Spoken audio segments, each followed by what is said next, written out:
What's up, guys? Channing Apodaca here with another Into the Chicane quick pit. With the 2023 season right around the corner and some teams already debuting their cars, I wanted to break down my, feel free to disagree all you want, top 5 storylines from the 2022 season. Let's go. Coming in at number 5. You all remember it? Porpoising. For those who don't know, starting off the 2023 season, there was a phenomenon occurring with the new car regulations, causing an unforeseen issue when the downforce of the car was sort of recoiling, creating an influx of air being generated from underneath the cars, causing them to violently bounce.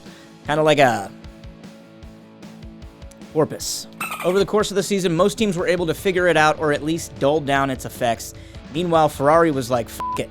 We're just going to roll with it and bounce.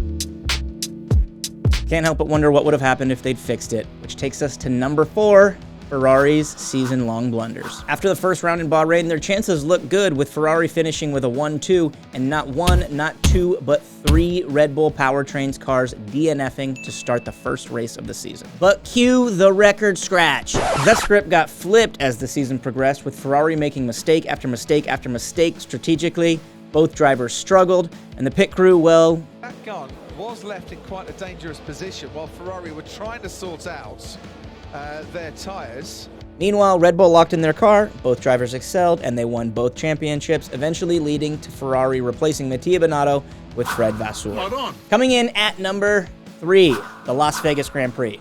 This was a bombshell. There was rumblings in the F1 geosphere for about a year leading up to the official announcement that there will in fact be a F1 race taking place on the Las Vegas Strip in 2023. For all information on the Las Vegas Grand Prix, go check out the first ITC Quick Pit or just Google it. It's going to be the biggest sporting event of the year, you dipshit. Coming in at number 2, saying goodbye. This offseason, we've said goodbye to numerous drivers. Sebastian Vettel, Daniel Ricciardo, we've said goodbye to Mick Schumacher and potentially the Schumacher name in F1. And oh yeah, Nicholas Latifi. See ya. The 4-time world champion Sebastian Vettel is leaving F1 after 16 years to spend more time with his family. In that time, he had 53 career wins, 122 podiums, and 3,058 points for 4 different teams, including AlphaTauri, Red Bull, Ferrari, and Aston Martin. I think I speak for all of us when I say, Danke Seb. Daniel Ricciardo was bought out of his contract at McLaren and a few months later signed a contract as a 3rd driver for his home team Red Bull. And after a few rough years with Haas, the golden child Mick Schumacher was not renewed of his contract. Instead, he was given the opportunity to sign as a reserve driver by everybody's favorite team principal, Toto Wolff, over at Mercedes, giving us a small glimmer of hope that we may one day see the Schumacher name back in F1. And well, Nicholas Latifi's exit speaks for itself.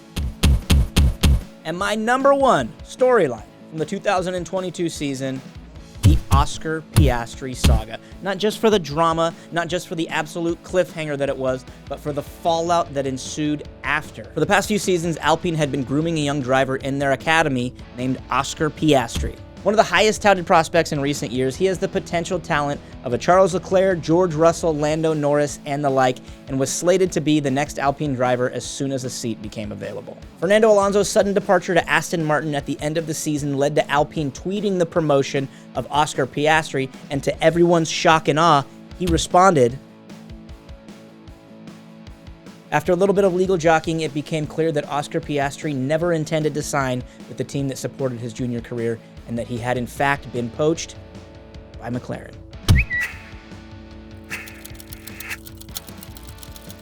And here's where it gets crazy. Piastri signs with McLaren, McLaren buys out Ricciardo's contract, Ricciardo signs with Red Bull, Pierre Gasly leaves AlphaTauri to sign with Alpine, making them an all-French team, and rookie reserve driving sensation Nick De Vries fills in Gasly's spot at AlphaTauri.